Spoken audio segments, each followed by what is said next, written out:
think it's tough because you don't know grief until you go through it. There's no grieving lesson. You won't know how hurtful a bee sting is until you get stung by a bee. You won't know the pain of a childbirth until you give birth. So I didn't know grief until I lost my dad. That's when you are the most vulnerable and you're trying your best to just cope and manage with the loss. Can we do it?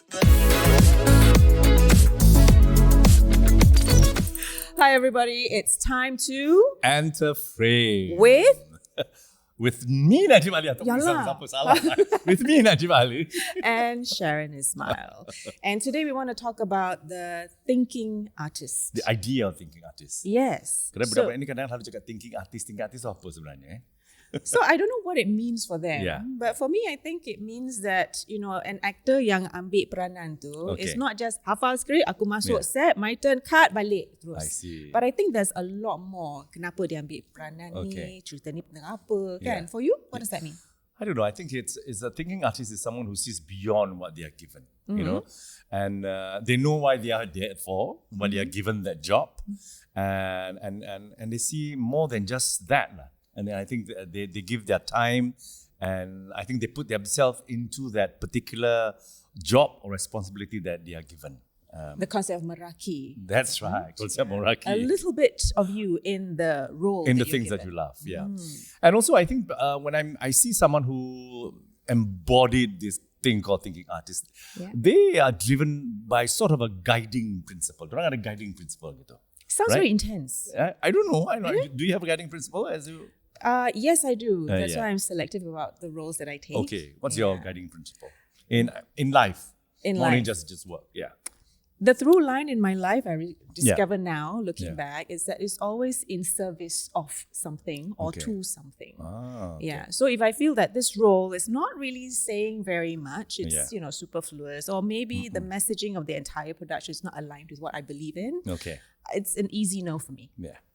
Okay, for me, my guiding principle so far has been these three things. One is whenever I do a project or decided to do something, it has to have one thing, which is I'm always strive to be different. So I'm always looking at things where what is the difference that I can bring into this particular project? Is it the same, or is it as another way of coming up with an idea or with a solution to that, I think. So do you do something for the sake of being different? No, I feel that you do something with an intention of, not just to be different. Yeah, the intention is one thing, but that process, if I cannot find anything different that I can do, or something that I really work hard, but where am I saying a new angle, a new thing? If I cannot find the answers, I won't start the project. Yeah. Okay. The other thing is there's no revolution without personal evolution. Wow. Meaning everything that I do, there must be a change. But if I want to do a change, I myself must evolve what I want to change first. You must be the change you wish to see. Yes. And my third one is the best. Yeah, the other one, before we go on. Okay. Give happiness a chance. Oh. Like you know, what is it? The girl who says spark joy. Oh, Marie Kondo? That's right. Tu buang bara. Yeah, this is not. So for you, So if a project pays a lot of money, but a project that brings a bit more happiness, I'll choose the project that brings me a bit more happiness. Yeah. Okay. Hence so the now, mellowness of Najib Ali. So the guest that we have here, I think that's the reason why we call him for our episode. I know why, but why do you call him? Because I think he is a thinking artist. I see. And maybe he is not a thinking artist, we don't know. Well, I definitely is a thinking artist. Okay. But I like that he's here because he's my baby brother. He's forever 11 in my head. Okay, let's bring on then. Norman Ishak is in the house. Thank you so much for having me. Apa khabar, Norman? I'm okay. Not well, is it? Just recovering, but yeah, I'm quite better than yesterday so I'm back. Okay. Yeah. So before we get on into this idea of thinking artists, which I think is going to be a fabulous conversation, the question that we always ask, the first question is, how do you get started? You know, your first... origin story gitu, to enter frame, the first enter frame. I think you had a lot to do with it. Oh, thank you. I'm not sure if you know about it, but so because because I was always intrigued with the TV industry. Yeah. Because growing up, there wasn't any curfew or bedtime for me. Oh. So I tend to stay up late and watch TV. So I've always been intrigued. How do they do it? How do they shoot the guy and then there's blood? How do they jump off the building? So I was always intrigued. So because my late dad was in TV, so I said, okay, whenever he goes for shoots, I'm I'm gonna follow him. Wow. So whenever he And this went is for- how old again? this was 6, 7. So wherever started he young. went, I would follow. So for TV shows, hosting, wedding DJs, I would follow. So there was one day that you did TV Kini, Okay. and you had him as a guest. Okay. So in that segment, you had a celebrity to bring another family member. So of course, my mom wasn't interested in all this. Yeah. So my dad asked me if you want to tag along. So I said, sure, I'll tag along. And then you interviewed me. There was, I think, just one question. Okay. So on that particular day, Lut Ali was also being interviewed. And at that point, Lut Ali was looking for a young boy to be in this show called Sayang Oh Semuanya. my gosh, you were the I matchmaker. see, I know. So he saw me in that Right. interview, and then he asked my dad, hey, can I use your son for this show? Lah? So, but my dad did want him. Said he has no experience. Are you sure you're gonna Yeah. take the chance Yeah. and gamble? Lah?" And he said, yeah, sure. I'll just. Did you have any idea? No, Ya, awak ni serendipity. jadi So that was when I matchmaker. landed my first gig, which was Sayang Okay. Semuanya, and I ended up being Sharon Ismail's younger brother. Wow. Yeah, I 6 see. degrees of Younger brother. separation. Lah. And masa how old tu- were you? I was in my early 20s. Okay. Then umur Noman masa tu 11, 11 Oh, saja. Saya Yeah. ingat lagi belum balik lagi. Masa zaman CD and Discman kan. Okay. So in Yeah. between takes, Yeah. he was adorable. Dia suka sangat Beyonce tau. Okay, So wow. he was like, yeah, booty stress. In between Bukan takes. Siti Nurhaliza No. Tapi Beyonce. Oh, dia Mak Saleh habis you. Dia masalah habis. And then, but he was always ready Yeah. when the camera started rolling. Okay. So I thought, this kid, wow. Mm. But I must say, it was a journey for me also because it was not just your first production, it was my first production too on TV. Okay. And to be able to create that chemistry Yeah. took a lot. Lah. Mm. Yeah. So I've always remembered you very fondly for that. Wow, first production for both. Yeah. On TV. I remembered you. I mean, we're going to talk more about your father and your Yeah. experience with that and all that. But I think I remembered about you because you did my Udin, right? Yes. You were the voice of Udin. Is that I know, No, Adil, Adil, Udin's he was- younger brother. Okay. Oh, voice actor. Yeah, juga. voice actor. Ah, I So I see. remember the father came in, but the father is never around. Yep. They just left you, right? Yep. Then to do the job. Yep. So I thought that was brave enough to leave this boy with me Yep. and then doing. Yeah, I mean, that was quite memorable, and I liked that experience. I remember him very well for that. But now we just want to talk about this definition about thinking artist. What is your definition of thinking artist? Well, firstly, for the record, I'm not saying I'm a thinking artist. They said it. Okay. But I think We are happy to say. for a thinking artist, or at least for in my case, a thinking actor, is someone who internalizes the character's motivations and Yeah. thoughts. He delves into the character's cultural or social history, the hows, what's, when, and why's of the character. And I think, like you mentioned earlier, it's more than just the script. It's the subtext. It's the nuances. So I think that's what makes a thinking actor who is not just relying basically on just the words, but it's more than that. Yeah. So, because I mean, we seldom talk to each other about our principles, our core values, and then this is the time I want to talk about these things because we seldom talk to our friends about this. And then actually he's a deep. he's a younger version. I mean, Yes. he's a younger generation. So I thought maybe I want to know, betul ke orang budak-budak muda ni ada values ke, ada principle? Is there a guiding principle in your life?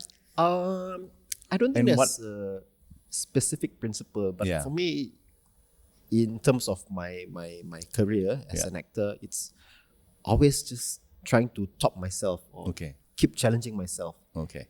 and to never be satisfied. I think as a kid, I've always been, I don't know, be it something that I learned on my own, but I just feel like you should never ever be satisfied because once you feel satisfied, that's when it should scare you because Yeah. what's next? Yeah. You know, you don't want to reach that plateau where Yeah.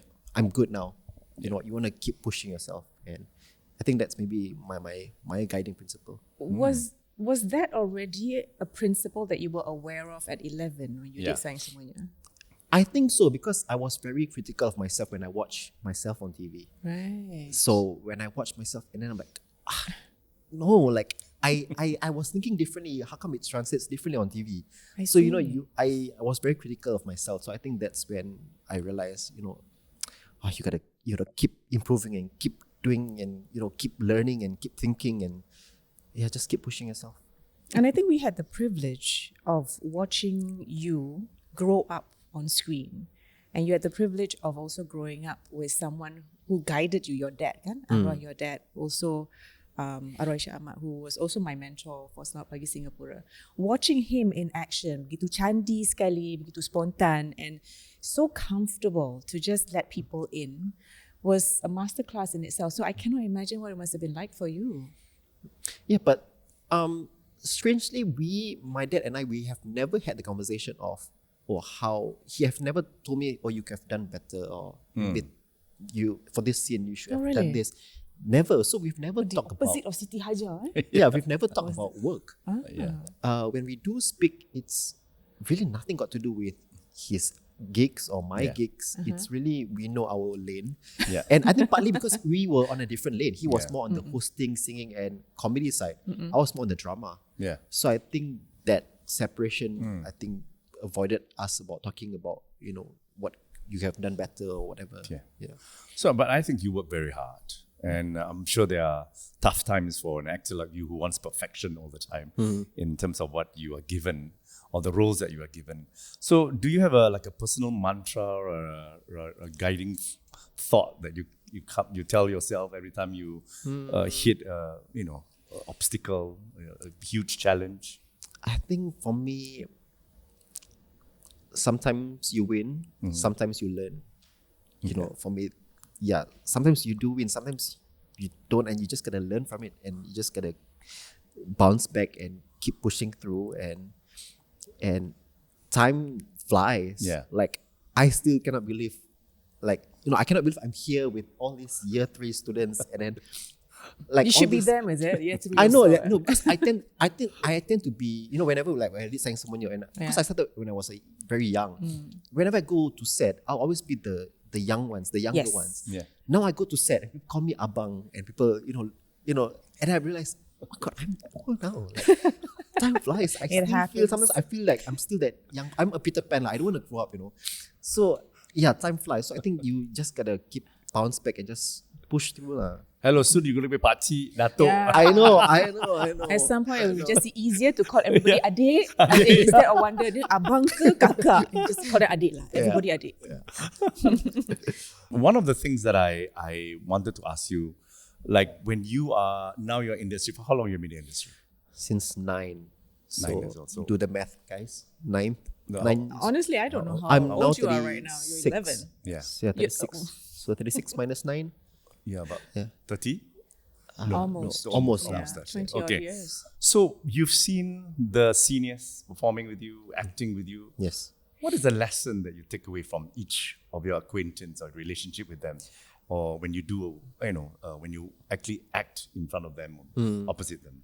I think I learned not just from the seniors, even from the juniors. Yeah. Because I think we all work differently. Yeah. And there's always something you can learn from one another. Yeah. But with me, it's like, okay, for example, actor A, this is his style, this is his technique. Yeah. Oh, it works for him. And then maybe I can, try and take some, and then try to apply it. It doesn't work, okay, it doesn't work for me. Maybe I should just stick to whatever I'm comfortable with. Yeah. So there's always something to learn from the seniors and juniors. Because even from the juniors, because they are learning new things now, things that we didn't learn in school, or things that I didn't learn growing up, with the advanced technology and everything. So there's always something to learn from the seniors and the juniors. Is there something that through acting that you learn about yourself and surprises you? That I'm highly emotional. I think I always knew I was a really emotional kid, but I didn't know I was really that emotional until I did Sayang Semuanya. Because I think we practically cried throughout the whole series.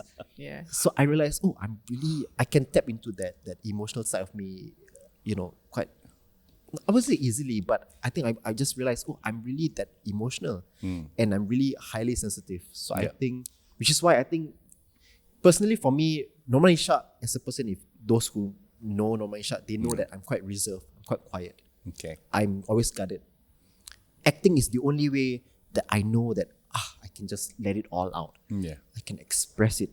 I don't care. I can scream at the top of my lungs. I can cry like crazy.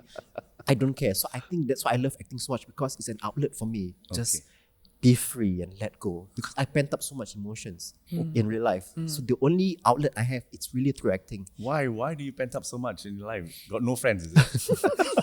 I think I've Very selective. Because I've always been like when I was kid, I was really chatty. Like I was really bubbly and chatty until I reached my secondary school period. Once I hit puberty, I suddenly changed. I became this really quiet, reserved guy. Yeah.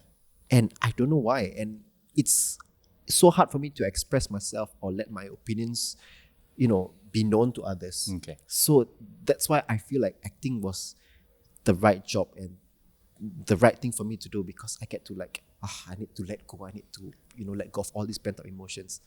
And I can do it freely without being judged, because it's just a character, it's not me. So I still have a lot more pent up emotions that you want to release. Oh, God. There's a lot. Yeah. Yes. Knowing Always. him, there's Yes, a lot. Yeah. Okay. Listening to Noman speak, right? Yeah. It's as though he lives, breathes, eats, sleeps acting, kan? As an actor his whole life, daripada umur 9 tahun, kan? Yes. So I'm just wondering, did Noman Ishak ever have a regular life that's not acting related, not semi related, not media related? Okay, I did start when I was 9, Right. but I think some people don't realize that I took a 10-year break from 14 to 24. I took a 10-year break. All right. And the reason why I took that break is because I didn't know my identity. I couldn't find myself. I didn't know who I was when I was a kid. After I'm done with school, I go straight to shoot. Yeah. Okay. My friends would hang out, play block catching, play all this. We were his friends after school. Yeah, so I didn't have that childhood. I didn't have a regular childhood. And my friends said, hey, come, let's hang out. Oh no, I gotta go for shoot.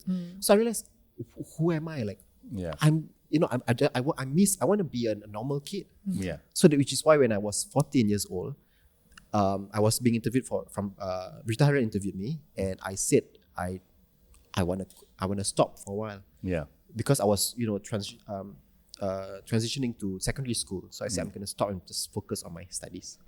And then, so I did. So I stopped for 10 years just to find myself. But I realized when I was 23 that, I miss acting so much. Like, I feel like it's it's always been my calling. So I need to go back to that, which is why I left the job that I was You doing. didn't find yourself after 10 years. Yeah. Sorry? Was this the time when you had your SQ chapter? Yes.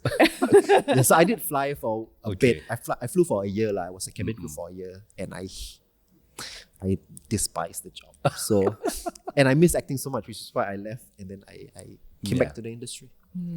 Many of the veteran actor, one of them is Sunny Hussein, who says that he's very, very proud of you. Betul?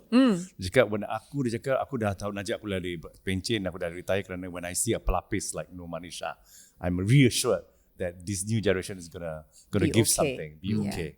How do you feel about that? I mean, I'm flattered, but I wish I could say the same as what he did, because I'm waiting for my pelapis now. Okay. Not that we don't have, it's just that I haven't found someone that he's the one, he's got it, like he has the potential. Okay. I'm still Unpack that for us. What is it?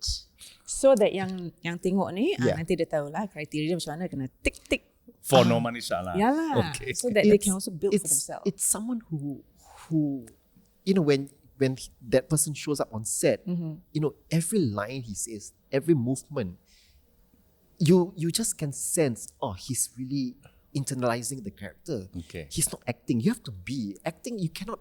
I don't know how to act. To be honest, I don't know how to act. For me, the only way I can act is I have to be. I have to feel. Yeah. If it's a happy scene, I'm not just going to act, I'm going to be happy. Yeah. I got to tap into that happiness. If I cannot feel happy, then I tap into my personal experiences. That's when I'm happy. Think about it. Yeah. Be happy. Feel it.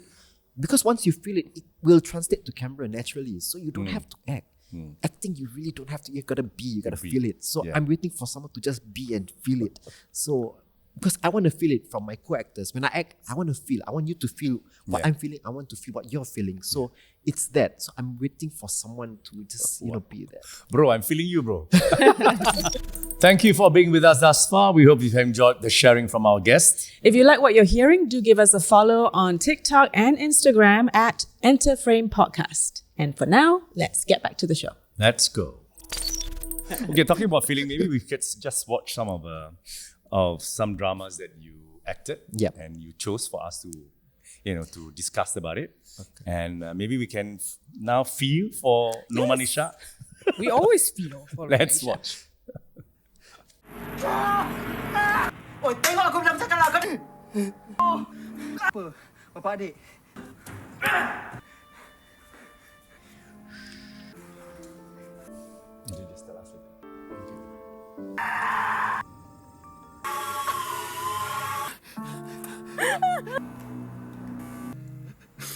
Macam Kau tak faham?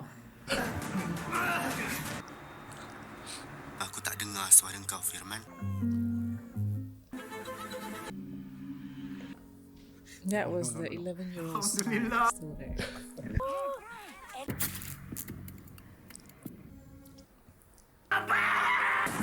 Oi.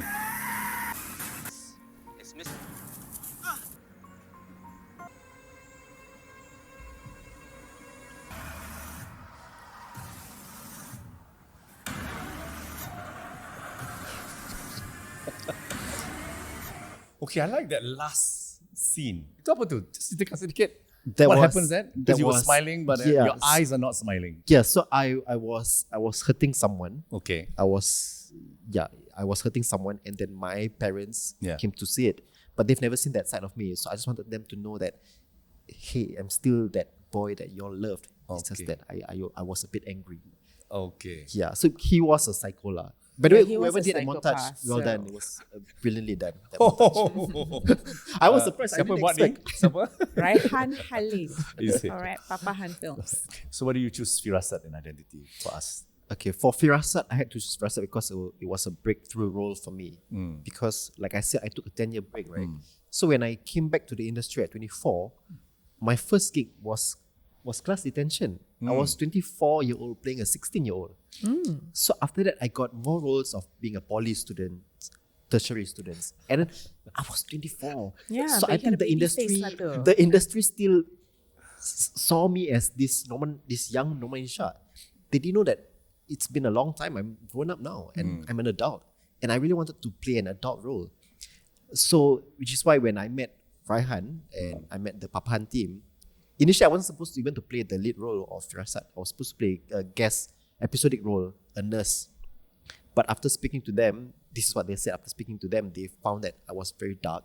So they decided, hey, he's Firman Salihin. He's supposed to play I think he should play the lead Okay. role. Yeah. Which the channel at first was really reluctant because they Right. felt that Noman Ishak was a bit young. But Papahan argued, like, wouldn't it be a bigger conflict that he has to take care of this older autistic brother? I Yeah. see. So they're like, okay, let's try. So was the role written for you? No. Did they adapt it for you? Seeing That one what I'm you could not bring sure, to the but I table? knew that when I met them, they haven't cast the main guy yet. I see. So I was supposed to play the nurse, who eventually was played by Arwah Ashmi. And only after that, I think about a week or two later, they called me again. Okay, Noman, I think we're gonna let you play the lead role, which was Firman Salihin. And it was a breakthrough role because only after that, when it was on TV, people realized, oh, Noman Ishak Has grown up. Has grown up. Yeah. And you can give him a heavier role instead of just the poly student, which is fine. But I just wanted to push myself as an actor. So, There's a lot more, right? yeah. To you than So we so thought. I'm very grateful for Firasat because without Firasat, I wouldn't be in Identity. It was because of Firasat. So I'm So tell me us about Identity then. The difference. Okay, so with Identity, it's a bit hard to talk about it because, it's very hard to talk about. But with Identity, I wasn't Identity. So Why I is don't- it hard to talk people about it? People don't know that I wasn't supposed to be in Identity as an Okay. actor. All right. I was supposed to direct Direct it. with Okay, Raihan. Okay. It was published in the Berita Harian. Noman Okay. Ishak is gonna be co-directing with Raihan. And I had my peers texting me, "Hey, this is great news! Like, Yeah. we need young actors. You're representing us." So I was really excited. And then I got the scripts and everything, and we were casting everyone else. So we casted everyone else: Lim Yu Beng, Siti Hajar, Rahimah Yusof, everyone except the main guy. So we were still looking for someone to play the lead role. And Raihan was still writing, as we go along. We auditioned so many people, and there was one audition that I went. It was Daniel Ashrik. So he did an audition, and channel approved of him. Okay. But at that point, he was doing a long form Channel 5 series. I don't know if it was Kin or Tanglin, either one. Right. Yeah. They said we can let him go, but you cannot change him physically in terms of his looks, his hair. With Identity, there's a lot of transformations that you need to go through. Yeah. So in the end, we had to drop Daniel, keep searching. We looked for, even from people, boys from theatre, we couldn't find. And then I spoke to the AD and another co-director, Zaini, who was also an editor. He said like, Norman, I feel like this part is written for you. But I said, I don't want, because I want to co-direct. When else am I going to get this opportunity to direct? Yeah. So it's like, oh my God, 1 month before we start filming and we still haven't gotten the guy yet. I was thinking, I remember walking to get my bubble tea. So I'm going to draft this text to Raihan. Yeah. So on the way there, I said, Raihan, I have something to tell you. He said, tell me now. I said, no, I gotta draft it properly first. Gotta get my boba first. Yes. So eventually I did send him a text and I said, I'm willing to relinquish the directing role for that part. But I did say, use me only as the last resort. Yeah. And then I think about 1 week later, okay, no man, you're him. So now I couldn't direct anymore because I didn't want to do both in anyway. Okay. So I got to play the role. But because the role is a really, really dark, tough role, I barely had time to mentally prepare myself for it and physically prepare myself because I had to go through a lot of things to get to the, to get into the character, the transformations in terms of hair, weight, so many things. But at the end of the day, I'm glad I did it because I think it was too big of a show for me to direct as a first timer. But if you're a director, you would change anything? Would you change anything from what is been done? No, I wouldn't. Because I think it was a great show. It was well received. I received a lot of great feedback from a lot of people, even from Malaysians. And you won an award for it. Yes.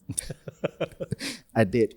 But yeah, I think I'm just glad I did it. And even though I'm not sure if I want to relive, like if I could turn back time and do it again, I wouldn't. So we're hearing this a lot. What was the cost for you to take on this role? Because we did talk about it at the occasions. So because the role requires you, okay, firstly, about 3 weeks before we started shoot, Raihan texted me, Noman, 10 to 15 kg, too much. I said, you're crazy. I said, 3 weeks to lose 10 kg is... Because he can lose it. I said, it's impossible. I said, impossible. I said, even Hollywood, they have months and months of, they have proper dietitian, nutritionist, proper training. We don't have that here. We don't have the luxury of time also here. So I feel like it's too much. But I did try. So I gained first. That's my mistake I did. I tried to gain first.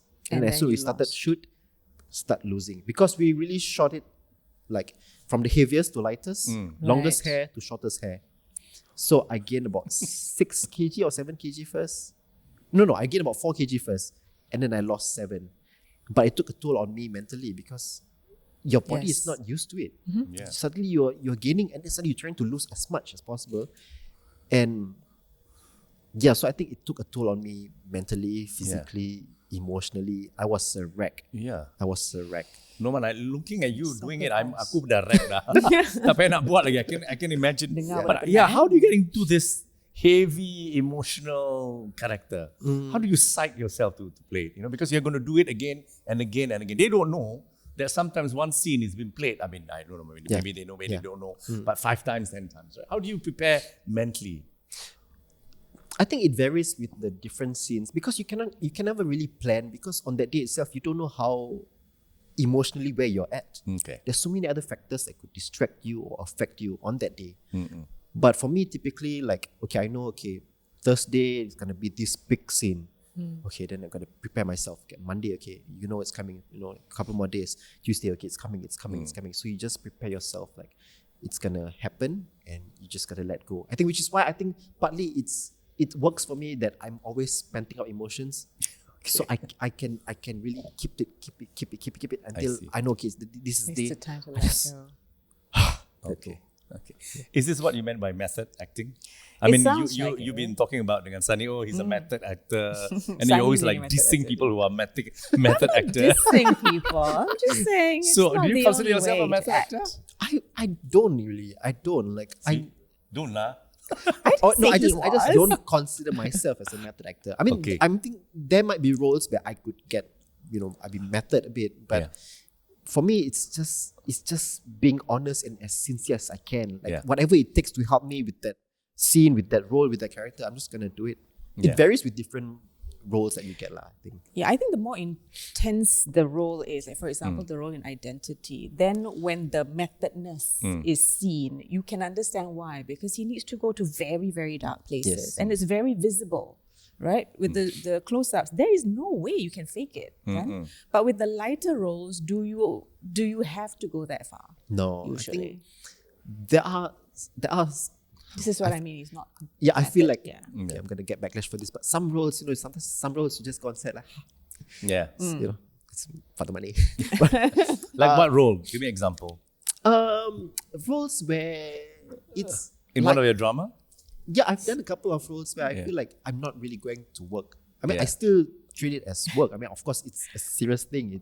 But I feel like Too easy, is it? I feel like so there are which is why I feel like I'm quite selective now, because I feel like those roles you can give it to the newer ones for them to gain experience, not just experience in terms of roles, but also being on set. Because you learn a lot from being on set. So I think some of these younger actors deserve those opportunities. Talking about easy character ni, okay. Now, no matter what you do, right? You say easy character, and then suddenly, you prefer this character, but sometimes you say, I don't want to play this character because it's an easy character. But you actually won award because of an easy character, or this character, what's it called? For Cerita Dia Macam Ni, the recent one was Cerita Dia Macam Ni. Yeah, so you were like, I don't deserve this anugerah.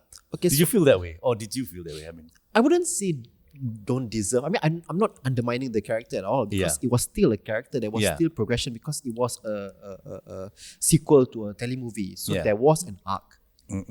But it was just that when I was looking at the rest of the nominees, I felt like they went through tougher times, doing those roles. But then it goes to the point where, okay, so how do you judge this thing, this kind of best actor? How do you judge? Because is it based on the difficulty of the role, the toughness of the role, the things that this actor had to go through? Or because if that's the case, then all the lighter comedic roles don't deserve an award if you say that's the case. But so I think it's hard for me to say whether I deserve it or not, because it boils down to the panel of judges. So I think if they feel like I was deserving of that win, then I'm grateful. But I had to say it, because I was genuinely shocked when I won. So I had to say I'm surprised. I was really surprised. Me and Hasno was like, Victor's gonna take it. And when they mentioned, I'm like, I was stunned. But I have a theory for that. Yes. My theory is because orang semua selalu tengok dia menangis, melala, pukul-pukul diri, nak jadi psycho dan sebagainya. Tiba-tiba you keluar this character very light, right? Light-hearted and fun. I think they saw the other side of you. And because they saw the other side of you, or at least the judges saw the other side of you, and I think you deserve something, You're playing something that we never seen you before. They never seen you before. Okay, so at this moment sekarang, kita ke segmen ketiga di mana Norman, we gonna pose some question, not from us, but from the students from Polytechnic. Okay. So, let's go. Hi Norman, Ishak. I hope you're doing well. I have one question for you, and that would be, if someone were to play you in a drama one day, what character traits do they need to get right? I think that would be very hard, because Norman Ishak is unique. No, I'm kidding. I'm not really sure. I think if they want to really get it right, it's really, I'm guessing, through the eyes, because excuse me, because for me, I try to see as much as possible through my eyes, because I've always gravitated towards actors who does that, like without saying much, but I can know what they're thinking or they're feeling just through the eyes. So I feel like if someone were to play me, you gotta get the eyes right, or at least you gotta feel it so that it translates to through your eyes. And you gotta be Norman Ishak, not act like Norman Ishak. You gotta be. Who are your references every time when you talk about acting and style of acting? To be honest, none. I don't have any references. I don't have any favorite actors as well. Because I think there's so many great actors, but they might be good in this role, but okay in that role, So it really varies. It depends on the roles that they play. Like for example, Leonardo was good in this, but for me, or another show that he did, I was like, oh, okay lah. So there's no references, or I just feel like I take here and there from different people, and then I mix it together with my own personal experiences, with stories I've heard, with people that I know, my friends, family, and I just try to mesh it all together. Any movies that's stuck in your head all the time? No, but my favorite movie is Parasite. The Korean movie. I don't have so What watch is it you love about Parasite? It's just because in this day and age, it's so hard for you to be surprised anymore watching anything. It's always been done before. It was the first movie that I remember watching in the cinema, and then I'm like halfway through, I'm like, look at my friend, what the heck just happened? Like, what's gonna happen now? Like, we were really not sure what's gonna happen. Yeah. So it was just done so brilliantly, and for me, for something to surprise me in this day and age, it's a win. Like because it's so hard for you to be surprised and be intrigued or be moved. These days, I feel. Okay, let's listen. Second question. Hi Norman Ishak. Here's my question for you. Do you ever rewatch your old performances? If so, what do you look out for? And if not, why? I think I mentioned earlier, I do watch myself back. Yeah. And it's more because I'm just critical of myself. I'm just thinking, okay, I remember doing that scene, but after the director say cut, I feel like I'm not really sure. But at the same time, you don't want to waste everybody's time to watch playback. So I'm like, you know what, okay, if the director says it's good, it's good. So I'm just looking forward to watching it on TV and trying to critique or at least learn, okay, I was thinking that, does it translate? Or should I go a bit more? Should I push it a bit more? So I think it's just for me to learn and to better myself. And it's really just for me to improve myself. And I think I'm not narcissistic. I'm just not going to admire myself or whatever. It's just more of like, okay, did I get it right? Yeah, it's just that. I had a hard time getting over this actually, watching my own performances. I found the cringe factor a little too strong. So for the first 10 years, I just did not watch myself. Why was it cringe? Because it was like, oh my God, I don't like seeing myself on screen. And then I would just, when the director says cut, right? Okay. I'm just going to trust that you say it's okay. If you're telling me another take, sure, I'm happy to do another take. But if you're not right, it's like, okay lah, surrender, and then I didn't like to watch it, but now I know, right? It's when I watched, then I realized, why did I make that choice? I could have done something else. Why this moment? Why this? Yeah, then it gets a little bit fine-tuned for me. Okay, I never watch myself. You never, I mean, acting ever. For hosting, I got no choice because I'm the editor, I'm the producer, I'm the director, so I have to edit myself. So yes, true. So it doesn't. I don't think about it anymore. It's just Najib Ali is another person that I don't know. So when you act, right? Yeah. Because you're so used to watching edits and all that. Yeah. When you act, do you now act with an eye to edit in mind? It's occupational hazard. I mean, sometimes when I don't act so much. I mean, just the time when I was with Siti Haja, that long form. I mean, I'm very conscious, like, okay, that camera, why? Can I know what you're doing? I mean, I'm asking all kinds of questions. Your own performance? Do you sort of like, okay, I'm going to do this because I know I want this angle? No, I trust the director. I mean, I told you that when I was there, I was just completely relaxed. Aku tak nak fikir, aku tak nak buat apa-apa, I tak nak be Nazi Ali. I just let everyone does the thing and then I just follow them. Okay, before we go on to the next segment, I think I asked this question about what topic can I talk to Norman. So maybe these kids or these people can actually answer that question because they're all your friends. So they have something to tell you. Okay. What do I think of Norman Ishak? Charming. Good listener. Okay lah. Of course. I feel, no. I tak pernah berlakon dengan dia.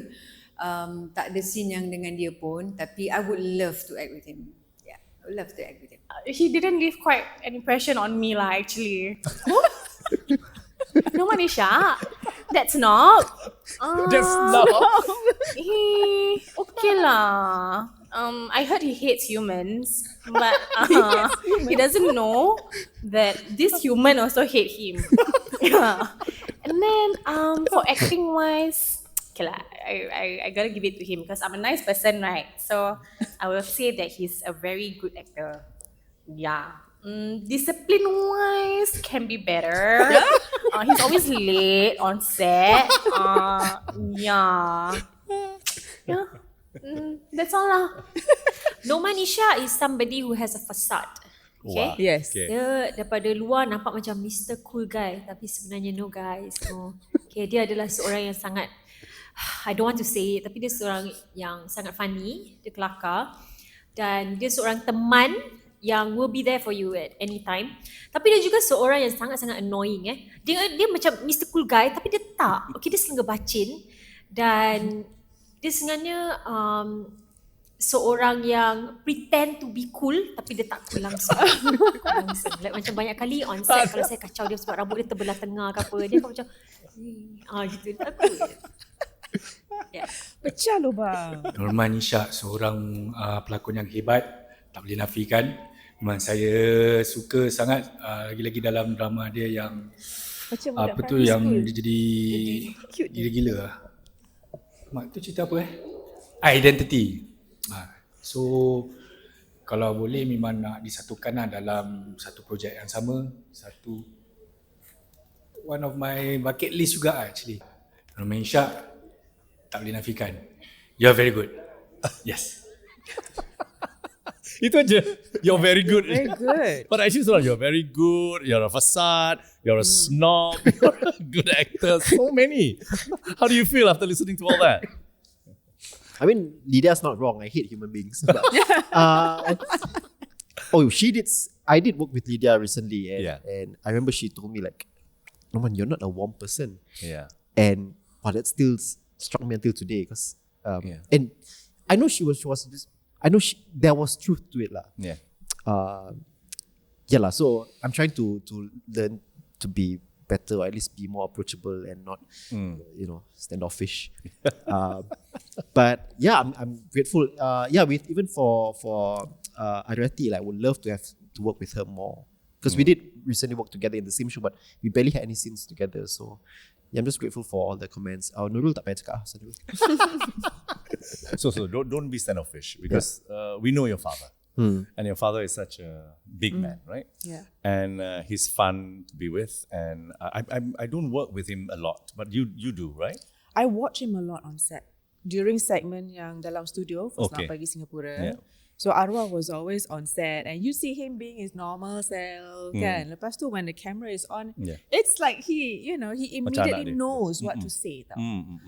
And watching that was really like watching a maestro And in my head is, macam mana otak dia fikir macam ni and macam mana boleh terkeluar, and how did he have this invisible rapport with makcik yang menonton tu even though they're not there. And then jawab macam betul-betul dengar. And that was such a key... A skill. A skill. And it was a key period of my life where I was absorbing like a sponge. Tak sangka pula jadi dengan anak dia. No, I know you don't talk to your father about the arts or seni dan sebagainya. But I nak tahu lah macam mana, in a way, he must have had some kind of influence to your career and how you see dunia seni ni. Yep. What is it like? I think the influence he had was, firstly, because of him, I was able to get into the industry. Yeah.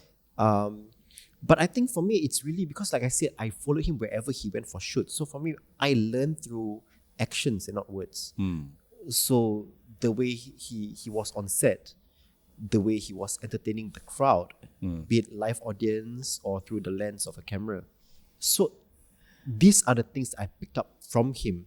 So, which is why we don't necessarily talk about it because I feel like, okay, he's doing something that I know it's not really my interest. The hosting, the singing, being funny. It's not something that I'm interested in. So, but of course, I think you can learn so much from just watching someone.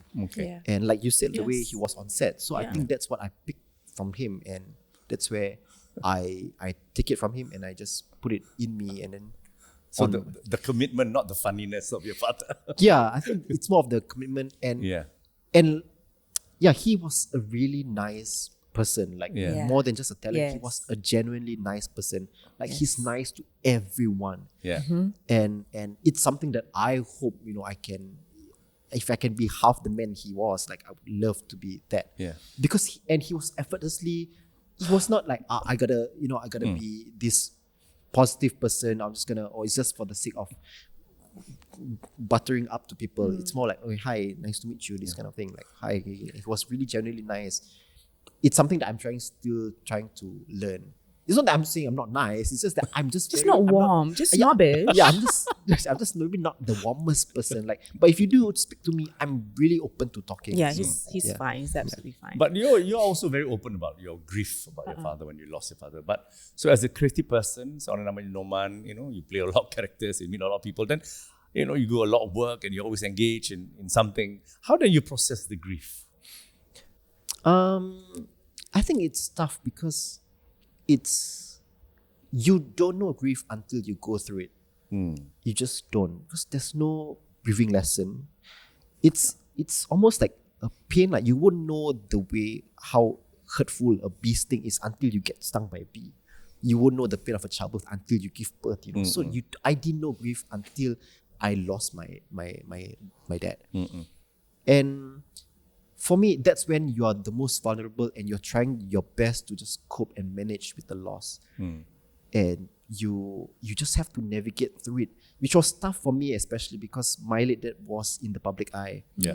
And his death was, it was known, like everyone knew about his death. It was, like, I remember because I didn't know about his death until even after some of my friends did.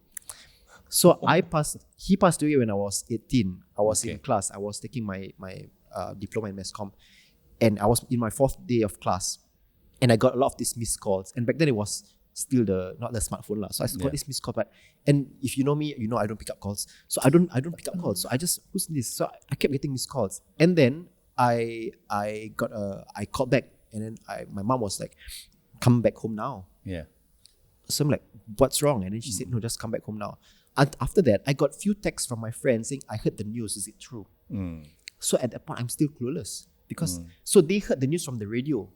So radio already published it. Radio already announced that arwah Ishak dah meninggal. So for me, it's like I didn't know until I reached home. So I think, and because I'm so reserved and introverted, right? The only way for me to be calm, or at least to go through it, like, is to be alone. I really wanted to be alone, but I couldn't be alone because, of course, I'm grateful for all the people who came. Like you came, and so many people came, and I'm so appreciative of the love and the respect that people had for him. But I wanted to grieve alone because that's the way I deal with a lot of things. I just wanted to be alone, but I couldn't. Even days after that, when I get some alone time, and we are still getting visitors. So for me, it was really, really tough for me to be able to grieve independently. The grieving independently was so tough because at the same time, I'm not grieving on my own. My mom's grieving, my sister's grieving, my brother's grieving. So it's not just about you. I have to make sure that is my mom okay? Is my sister okay? Is everyone okay? Because we, as a unit, we have to be all together, stick together. We have to be all okay. So sometimes you have to put this front, like, okay, I'm strong, I'm good. I'm going to make sure that my mom think I'm strong. But eventually she found out I wasn't strong because the first time we all went to the cemetery together, I was the one breaking down like crazy there. Because I told myself, okay, you got to be strong for your mama. Okay? I don't want to see her cry or break down. 18-year-old. I was 18. Yeah. But I went to the cemetery, I was the one breaking down. And then she started to break down, like, this is all your fault. But like I said, because I'm really highly emotional, highly sensitive. So for me, it's hard for me, even with acting, sometimes for me, it's hard for me to control my emotions, to not go too much. Because I just when I let go, I let it all out. I don't reserve anything. So that's the only way for me to really, when I release everything. I don't keep anything. So sometimes it's that controlling. Don't be too sad, or don't be too this or too that. That's the tough part. Some people think, okay, good lah, as actors. Of course it's good, but sometimes you need to be able to know when to turn it down a notch and to control it. I do notice that there was a change. I mean, when you were 11 and on set, of course you were a child then, but it was a very different air about you when the next time we met and you were in your 20s. It was after you lost your dad. And I always wondered, were you ever really over the grief, and what do you still feel that you had it in you to still be an actor? And I ask that because after I lost my dad, right? And I lost my dad last year. After going through almost 2.5 years of grief before he even passed, he was dying of a long illness. I wondered if I had any more in me to still act. And on some level today, even I wonder whether I I have it in me now to come back to acting. Do I have enough to show up? Do I have enough to give? Did you ever go through that? Not necessarily for me, because when he passed away, I was 18. I was still in my 10-year break. So I wasn't in the industry at that point. Yeah. So I was still, I knew that at that point I just wanted to focus on my studies, which of course was tough because I just lost my dad. So I did postpone. I took the later intake. Yeah. So it later on when I decided to come back to the industry, I'm not sure. I think maybe because I just feel like, I think that because like I said, I pent up so much. So that loss will forever be in you. It's will forever stay with you. Like, there are times when sometimes sometimes you go on TikTok and then you go your FYP and then you see like families or people losing someone, and then you just recall back all those times and those memories. So that crack will forever be there. It's just about how you just manage and cope with it, I guess. I don't know whether you realize this. I just remembered that during Sayang Semuanya, the scene at the cemetery of our supposed parents kan baru meninggal. They died of an accident. Kita semua adik-beradik pergi, semua melalak lah and all that.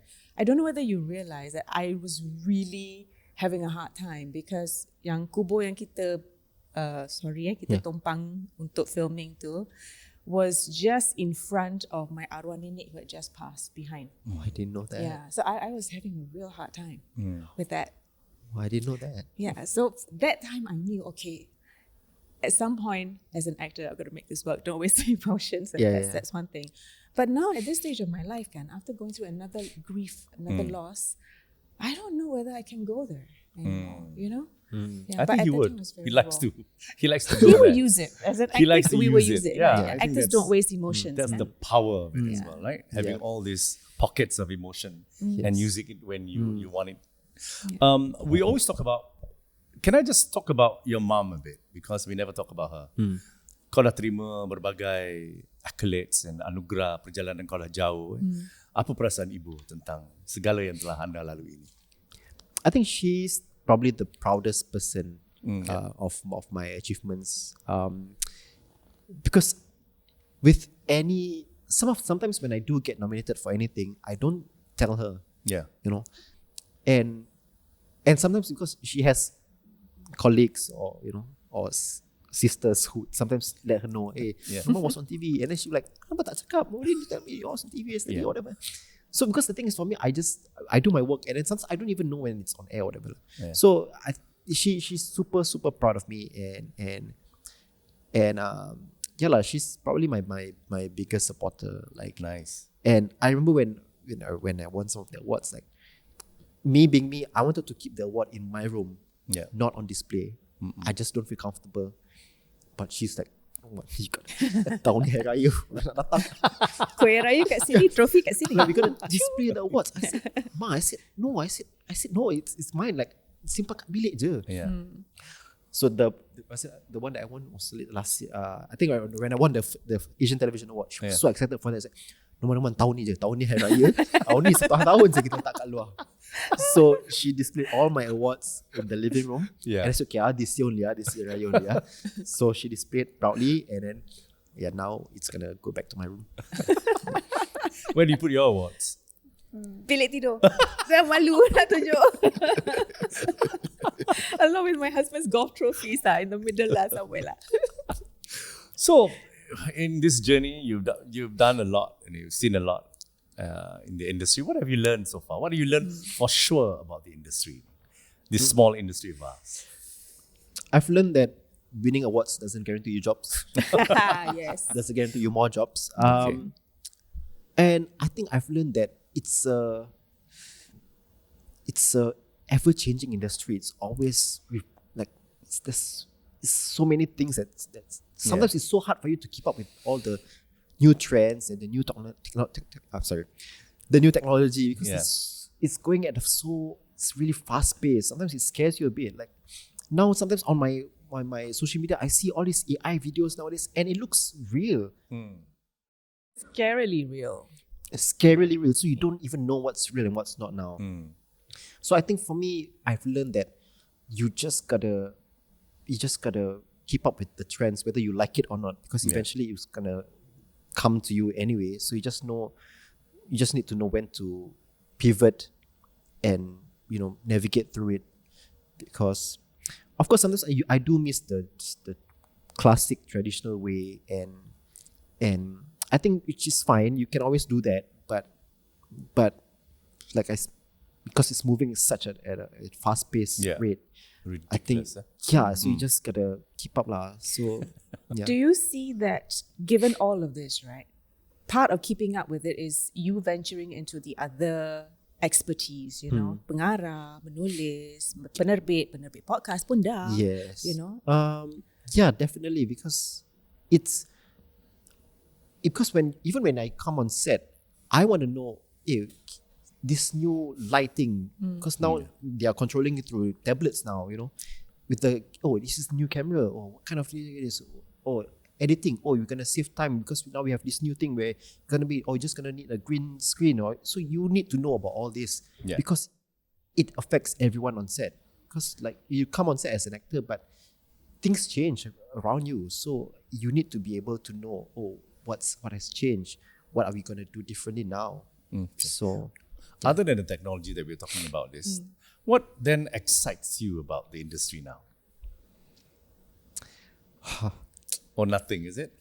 To be honest, it's very hard for you to get excited about anything these days, because everything has been done before, everything is recycled, and which is understandably so lah, because how often can you come up with original things? So many things have been done before. So for me, the excitement is when I really feed off energy from people. So when I go on set, I want the tech crew to be like excited. How can we push this? How we can do our cinematography differently from now, from the previous show that we did. I want the director. That's why I love working with Rahan, because he's always excited on set. He's so excited on set. So he's so animated. He's so excited. Okay, guys, let's do this. Let's push this. Can we try to do it differently now? So I feed off those kind of energies. So I think it helps with everyone on set when everyone's like, okay, everybody, let's work together. Let's push this. Let's stop the previous show. Let's hopefully people will watch the show. So that's what I love. That's why I still do acting anyway now, because of those people, those moments on set. So could you pick one if you had to choose? Noman Ishak, actor. Noman Ishak, producer. Director. Definitely actor. Yeah. I mean, I've done the other stuff before, and which is fine, but sometimes I look back at the monitor, as a producer, and I'm like, I just want to be in front of the camera. I don't want to see money. I don't want to see dollars. No, I want to be in front. No, it's okay. I don't want to see money and dollars, but I did it. The things that you don't want to do, you get someone else to do it. And then you just concentrate on the things that you're good at. I think, but that's also take a skill set. I think. Yes. You keep doing it, I think you'll find your way, and then you'll be strong enough or confident enough to delegate your work. I think delegation is one of the values or the skill set that you need to get. To scale up. I find that, if we're all doing this just by ourselves, there's no way we can get better or get bigger or do more. So I think that's why it's so important, like what Noman was saying, understanding what other people are doing in their own expertise to be telling this collective story. Then how do we add on and make it even better, like next level up. No, but before that, I want to ask a question. Because just so the students ask you, what is your best advice that you received in the industry? And you say no. So I think it's best for me to ask you, what is your best advice to the person, to the people out there, right? The kids who want to be Noman Ishak, who wants to act like you, have to have a passion and commitment and hardworking as you. Firstly, you have to follow your passion. You need to know your calling. And you have to do it with your heart, your soul, and do it for the right reasons. Because if you do it for the right reasons, everything will naturally fall in place, because you're doing it for the right reasons. And you gotta give your all. You really have gotta give your all, especially for upcoming actors. You cannot just show up on set and on that day itself, you gotta start reading your lines, whatever. You gotta prep yourself. If you feel like you need time, then take as much time as you want, because everyone works differently. So you need to know your style of working, and you just gotta break all the walls and just be free, let go, and just be it. Just gotta be. See, this is how the beautiful thing about what we do and why we are doing this is because when I again we are about talking to people, and I share people aspiration, and I love to hear people aspiration as a veteran in this industry. And when someone young like him and say, oh, aku nak buat ni, nak buat I want to break walls. So my head is that apa wall kau nak break ni kan? So because this industry is so small, kau nak buat ni apa lagi nak kau buat? So these are the questions I always ask myself because I want to find that, you see. The kelainan that you Kelainan, the difference that this boy can bring or this person can bring. Because that's what the industry needs. Our industry needs hype, needs energy, needs freshness. And sometimes when we don't have that and we don't talk about it more, rather than kalau kita cakap gossip tu senang lah. But what is the aspiration? What are you pushing yourself? Why are you motivating yourself, and what do you want to give to the world? Now, also I feel that now, dulu masa my generation, we only have Surya, we only have one channel, right? Yes. Now we have many channels. So the question is, wow, this is amazing. With one idea, you can put it in many areas. So this is a good conversation. I want to have more of my outside after this. Maybe we can sit down and talk about what are you talking about breaking wall? Why can you bring this idea to somewhere? Because I'm very new to the new digital world that we're talking about. How big is this? Whether it's AI, whether the streaming. So these are the conversation. It's not about the platform like Surya. I think it's about all this platform, but what are we saying in this platform? Yeah.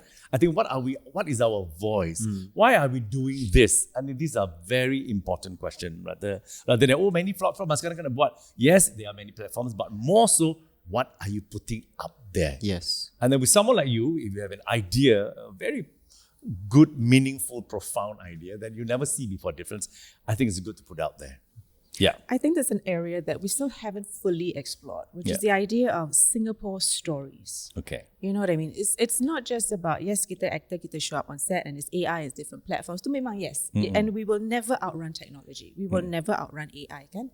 But what is it that is truly our unique voice? Because a Melayu in Singapore is different from a Melayu in Indonesia, a Melayu in Brunei, a Melayu in Malaysia, right? And the stories and the lens that we have, these are stories that we still haven't fully exhausted yet. So if when you were asking for what are the walls you're breaking through, then all this, the psyche of the Malay Singaporean, or the way that the other people in Singapore are interacting with one another and creates whatever tensions or whatever areas of the tapestry, you know, the rich tapestry of our Singaporean life. There is so much to explore. And I think AI masih belum lagi. They can deepfake all they want, but the voice still not quite. I don't know. Orang cakap yang apa tu, all this like, apa tu, voice simulations, right? I don't know whether they have even created or managed to create yet a convincing Singlish accent. Singaporean English mungkin boleh. Singaporean Standard English mungkin boleh. Singaporean accent AI, I think masih belum lagi. You never know. You never know. Yeah, you give it some time. But kita masih boleh lagi check. Okay. You know? Before you say the quote. Yes. And so yes is the idea of letting go certain preconceptions that we have, right? When we've selected a quote for Noman today, and the quote is, "Creativity requires courage to let go of certainties," by Erich Fromm, a psychologist. Nice. Okay. So Noman, any message? Not a message. Can we look forward to some of your projects? Okay, so late last year until mid of this year, I was filming a long form series for Channel 5, which I'm not sure if I can say the title yet, but it'll be out in January 2026. So it's a different kind of long form. You know, we had the Keen, we had the Tanglin, we had the Sunny Side Up and everything. It's something a bit different this time around. I was wondering about that. I was wondering what it took for you to say yes. So I'm looking forward to that because it was a fun role to play, and it was my first long form ever. A fun role? As in? No. It was fun being for on you. set. Yeah, fun for me. I play a police inspector again. And also I recently just wrapped you thief. I recently wrapped another show with Grey Beard Pictures with Mahfuz in Malaysia. So it's about the times in 1901. So it was 1901 to 1915. So which is a period drama, of course, and it's really interesting.